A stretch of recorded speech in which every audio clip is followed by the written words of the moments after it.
কোটা আন্দোলনের মধ্যে বাংলাদেশে কারফিউ চলছে, আর এই কারফিউর মধ্যে ঢাকাতে 7 জনের মৃত্যুর খবর পাওয়া গিয়েছে।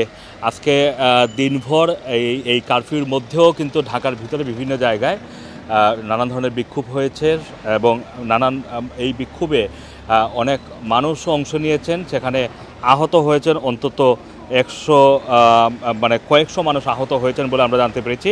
এবং এখন পর্যন্ত এই গত কয়েকদিনের মৃত্যু দাঁড়িয়েছে 110 জনে। এটা বিবিসি বাংলার সর্বশেষ খবরে বলা হয়েছে। এদিকে কারফিউর বেশ কিছু ছবি তারা প্রকাশ করেছে। ছবিগুলোতে দেখা যাচ্ছে ঢাকার রাস্তাঘাট প্রায় ফাঁকা।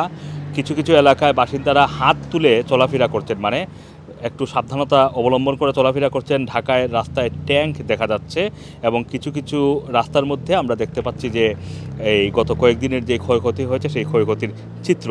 এদিকে কারফিউর প্রথম দিন বিকেলে, মানে এখন তো রাত ঢাকায়, বিকেলে ঢাকার পরিবেশ মানে ভিতরটা অনেকটা শান্ত ছিল এবং থমথমে ছিল।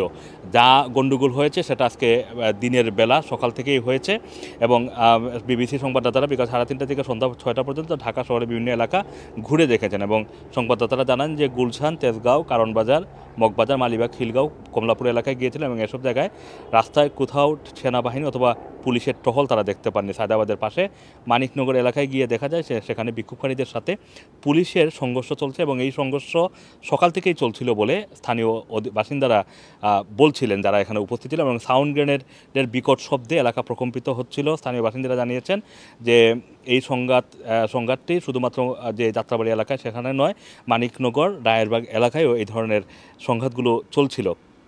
এখানে বিজয় সরণিতে গাড়ির যাত্রীরা সেনাবাহিনীর চেকপোস্ট পার হচ্ছিলেন এবং তখন তাদেরকে জিজ্ঞাসাবাদ করা হচ্ছিল, এটাও তারা বলছেন। এবং যে তল্লাশি চৌকিগুলো স্থাপন করা হয়েছে যার কয়েকশো গজের মধ্যে তেলের ট্যাঙ্কার এবং একটি বাস দগ্ধ অবস্থায়ও দেখা যায়। এছাড়া রাস্তার পাশে বিভিন্ন ভবনের কাঁচ ভাঙচুর অবস্থায় ছিল।